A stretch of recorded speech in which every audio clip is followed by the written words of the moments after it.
Good afternoon, friends, family, and YouTubers. This video is a little different than usual. We wanted to highlight perhaps the most loved and probably the most impactful piece of equipment on Maple Lawn Farm.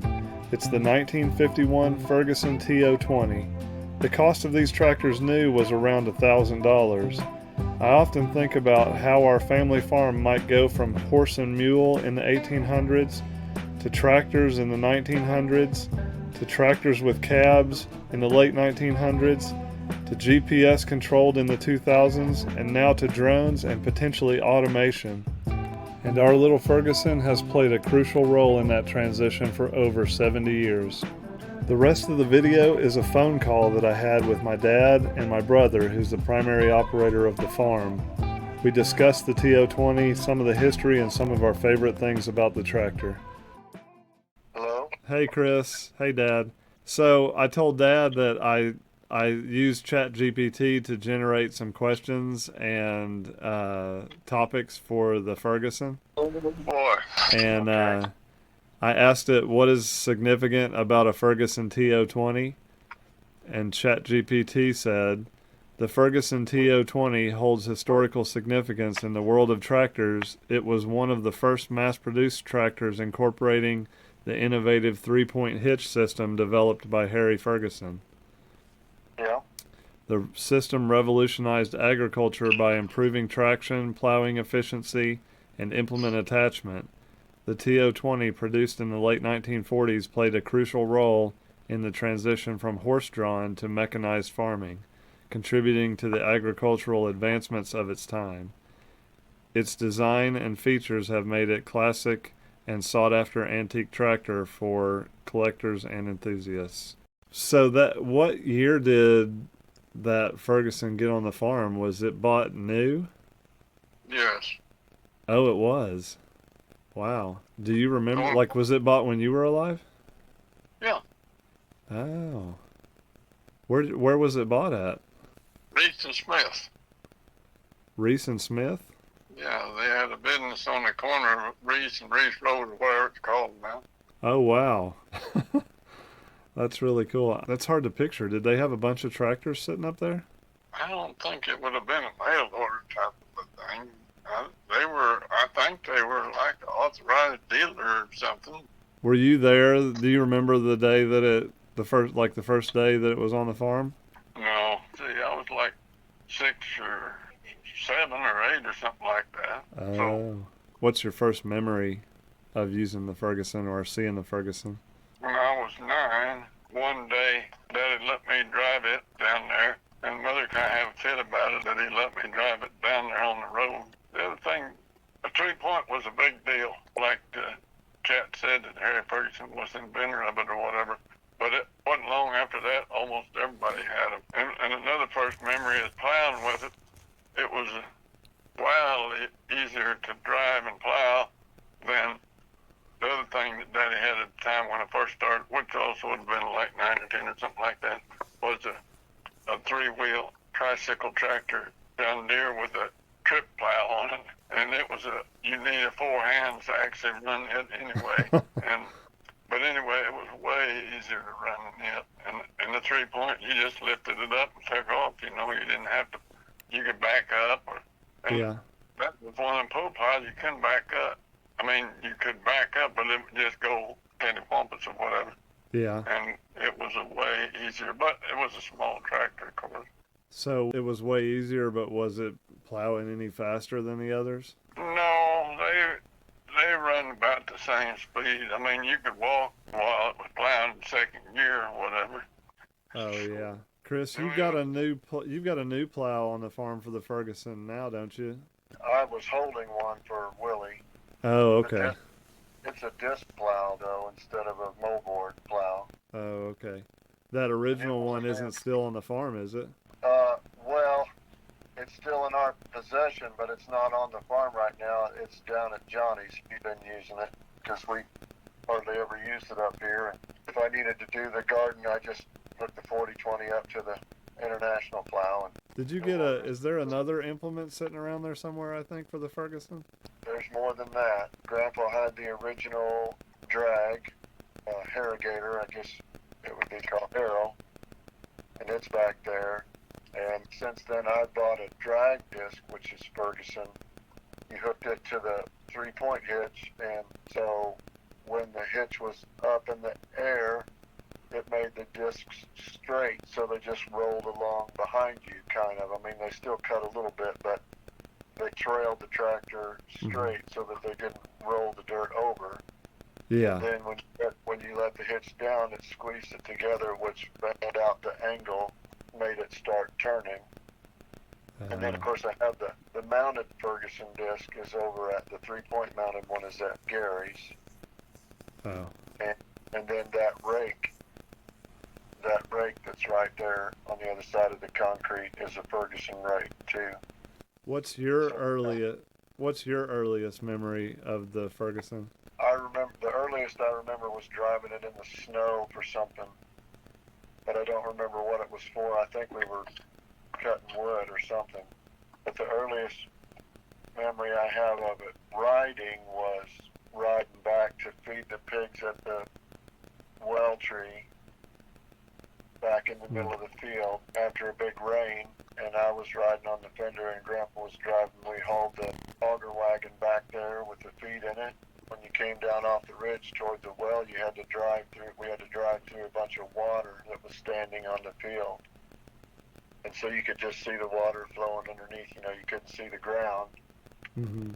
But coming back, when the auger wagon was empty, it was floating. So it was like drifting off about 30 degrees from the angle that the tractor was going, and just kind of wandering back and forth. The tires weren't touching the ground. I just remember being worried about that. I don't know, I was probably, like Dad said, under 10. Yeah. And I told Grandpa about it. He said, it'll be all right. Well, there's a lot of memories of it being light on the front end and putting something too heavy on the back. Oh, my other favorite thing about that tractor that I always remember is just having an engine valve as a pin on the front. Yeah. One of my regrets is losing that pin this year. And at the time that we lost it, I knew where it was, but I don't remember now where it was to go back and look. Yeah, we could probably run a metal detector somewhere and try to find it.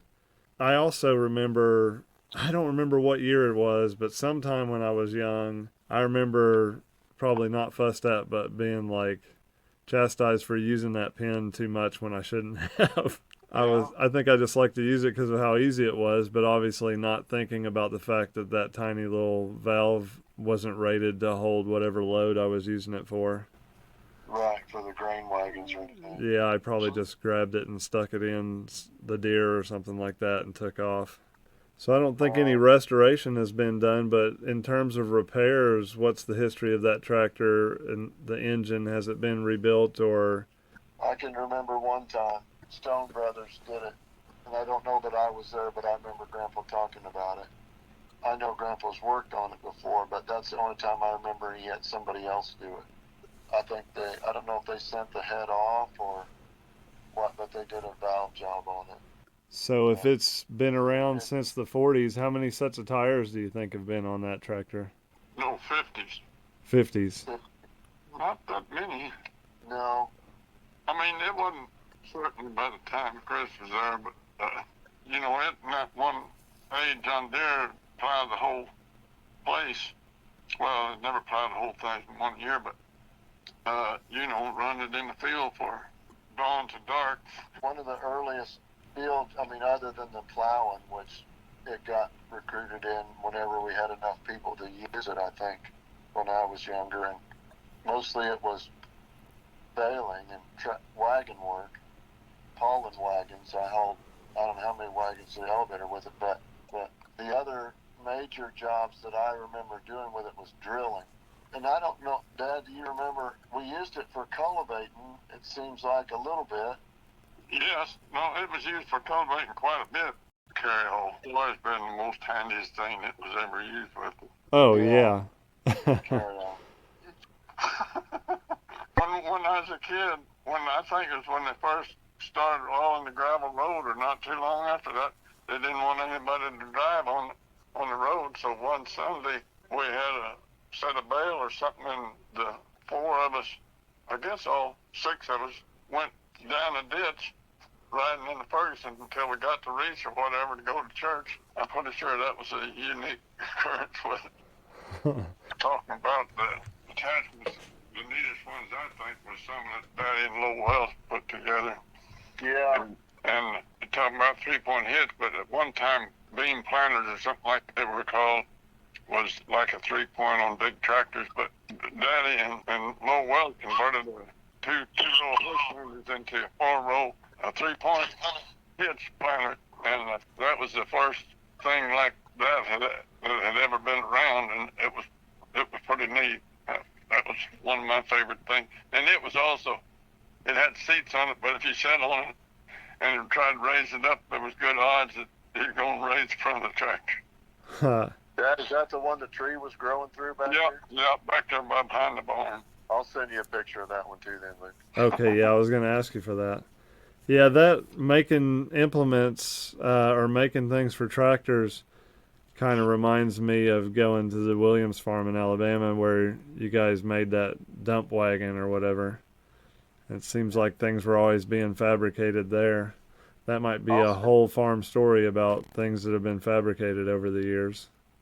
Luke, I'll send you the picture of that cultivator too, because that, when we were talking about cultivating with the Ferguson, that cultivator's the one that Grandpa and Lowell built.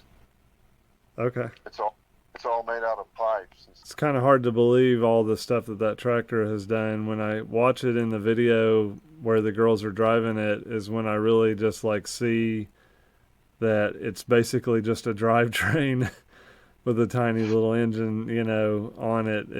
There's not much to it, but it's very versatile. Well, I always thought the most interesting thing to see would be if it had an hour meter on it. I bet you it's 6 digits. Wow. Especially in the end, Grandpa drove it everywhere. When he walked out the door, he went to feed or the carry-all was on, and he carried everything, every tools, everything went on that, and that's how he got there. That carry-all is the original side-by-side. Although I distinctly remember that most of the time when we rode around on it with him, it was in line. His dad was on the front, Grandpa's in the middle, and I was on the back. Well, we really hope you enjoyed this video about an amazing piece of equipment that's done over 70 years of work on the farm and is just as valuable today as the day that it was purchased. Thank you to everyone for watching. We're going to continue putting out videos that highlight the farm equipment and the history here at Maple Lawn Farm, and we're looking forward to another year of baling, planting, and harvesting at Maple Lawn Farm. So be sure to like and subscribe.